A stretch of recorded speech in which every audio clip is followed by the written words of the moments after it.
the central government intervened and sent CRPF to remove the Andhra Pradesh police.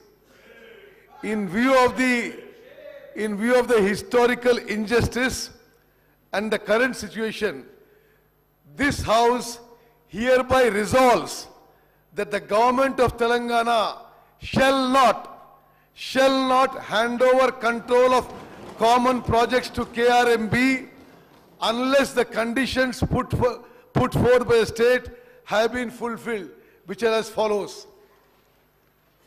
Water sharing between AP and Telangana shall be on the basis of catchment area, drought-prone area, basin population, cultivable area. In-basin needs shall be met first on priority as per Krishna Waters Dispute Tribunal 1. Srisailam project was sanctioned as a hydroelectric project by Planning Commission in 1962 for supplying 264 TMC to Nagarjuna Sagar project. Accordingly, MDDL of Srisailam shall be plus 830 feet as per KWDT 1 award. Outside basin diversions from Srisailam reservoir shall be limited to 34 TMC, 15 TMC for Chennai water supply and 19 TMC for SRBC, which were approved by CWC. The use towards drinking water shall be reckoned as 20% of drawal towards consumptive use as stipulated by KWDT 1. State shall be permitted to carry over water to the next year as per KWDT 1 and shall not be accounted as use in the next year account. Unauthorized construction of projects, expansions, new components, diverting Krishna water outside basin shall not be permitted strictly unless approved by CWC or Ministry of Water Resources. This is my resolution, sir.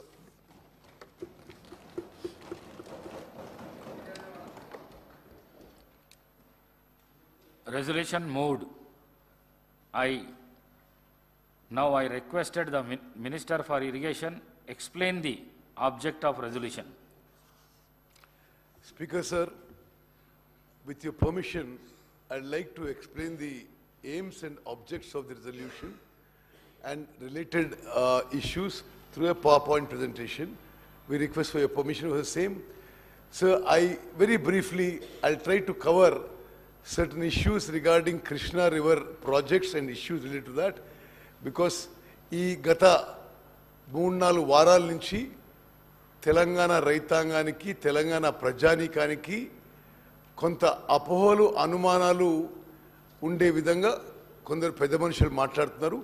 ఈ విషయాలన్నీ నివృత్తి చేయడానికి and to state the facts on record, I am giving this PowerPoint presentation only to submit certain facts, figures and chronology of events.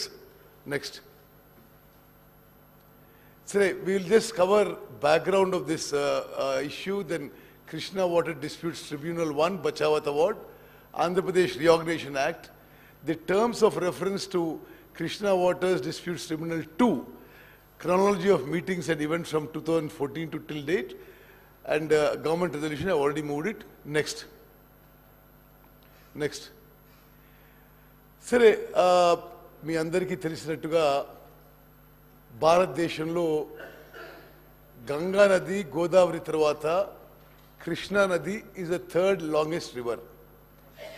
ఈ నది మహారాష్ట్రలో మహాబలేశ్వర్ అనే ప్రాంతంలో మరి అక్కడి నుంచి స్టార్ట్ అయ్యి 1400 కిలోమీటర్లు it passes through Maharashtra, Karnataka, Telangana and Andhra Pradesh before it joins Bay of Bengal.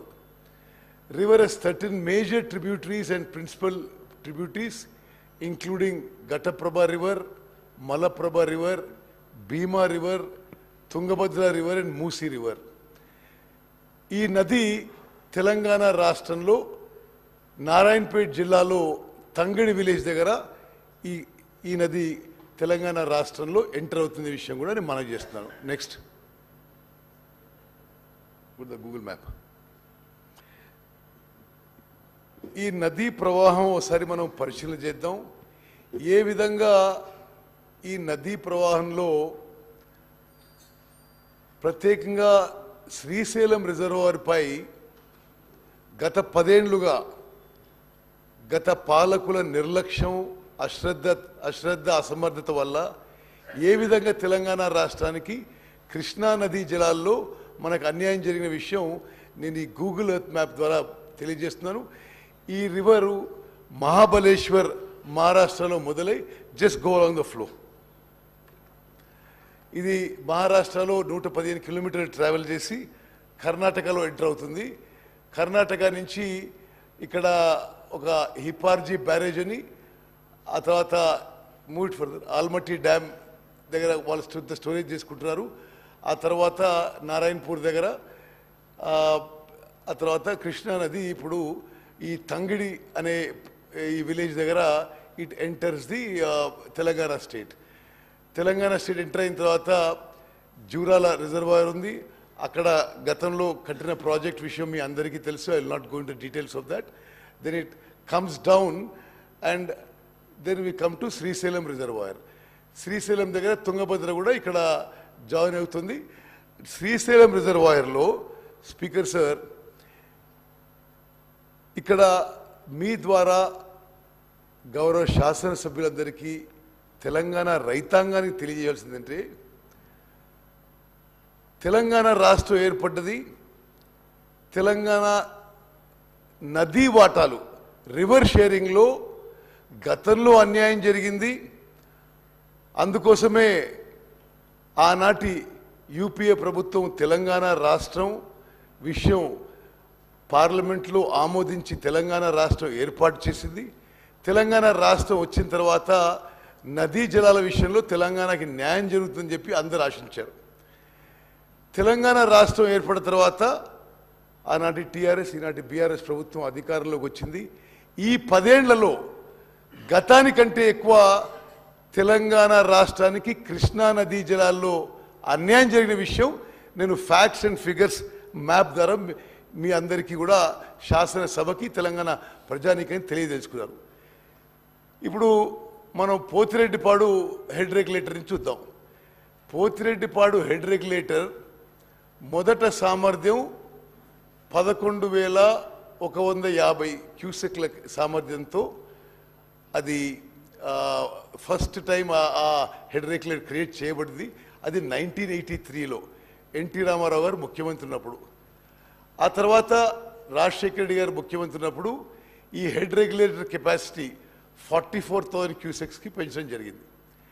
కానీ 44,000 క్యూసెక్స్ శ్రీశైలం అట్ 840 లెవెల్లో.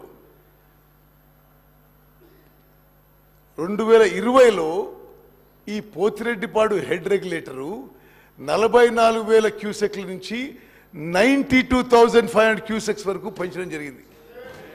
ఇది జగన్మోహన్ రెడ్డి గారు జియో 203 ఇచ్చి మరి ఈ పోతిరెడ్డిపాడు కెపాసిటీ పెంచడం, అదేవిధంగా Rayalaseema lift irrigation scheme 3 TMC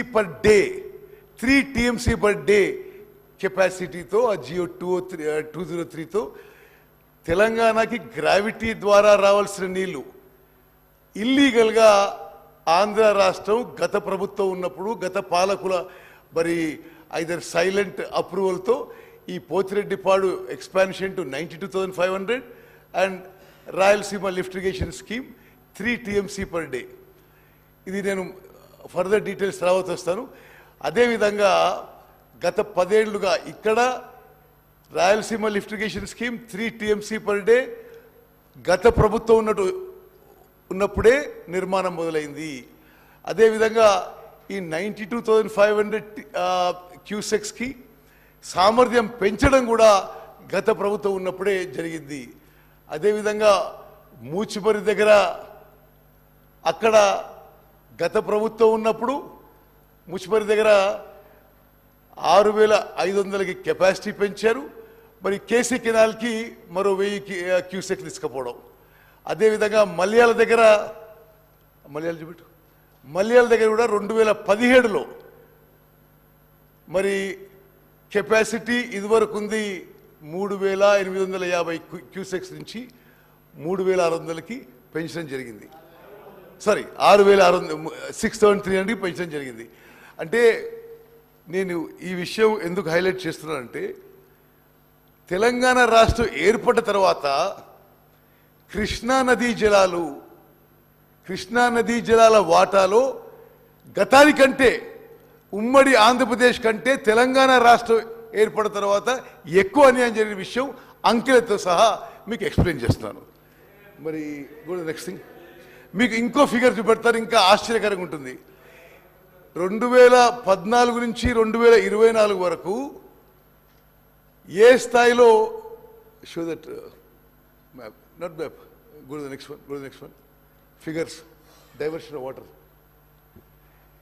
2004 నుంచి 2014 వరకు ఎంత వాటర్ శ్రీశైలం రిజర్వాయర్ నుంచి ఇల్లీగల్గా డైవర్ట్ అయింది, అవుట్ సైడ్ ద బేసిన్ అయిందో ఈ ఫిగర్ చూస్తే మీరు ఆశ్చర్యపోతారు.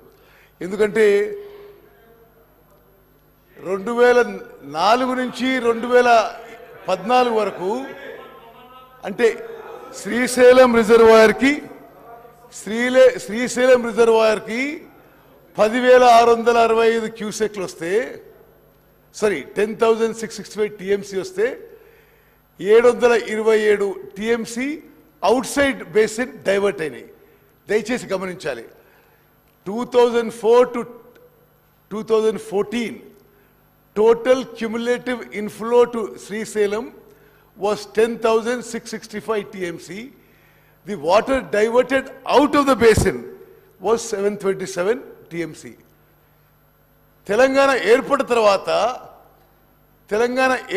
తర్వాత శ్రీశైలం ఇన్ఫ్లోస్ 8,993 టీఎంసీ ఉంటే 1,200 టీఎంసీలు డైవర్ట్ అయినాయి. లుక్ ఎట్ దిస్, ఎంత గ్రాస్ ఇంజస్టిస్ జరిగింది తెలంగాణ ఏర్పడిన తర్వాత, టిఆర్ఎస్ ప్రభుత్వం ఏర్పడిన తర్వాత. ఈ కాంగ్రెస్ ప్రభుత్వంలో గతంలో ఉమ్మడి ఆంధ్రప్రదేశ్లో 10,665 టీఎంసీల నుంచి 727 TMC diverted outside Srisailam reservoir. TRS ప్రభుత్వం వచ్చిన తర్వాత 8,993 టీఎంసీ ఇన్ఫ్లోస్ ఉంటే 1,200 టీఎంసీలు diverted illegally outside from Srisailam reservoir.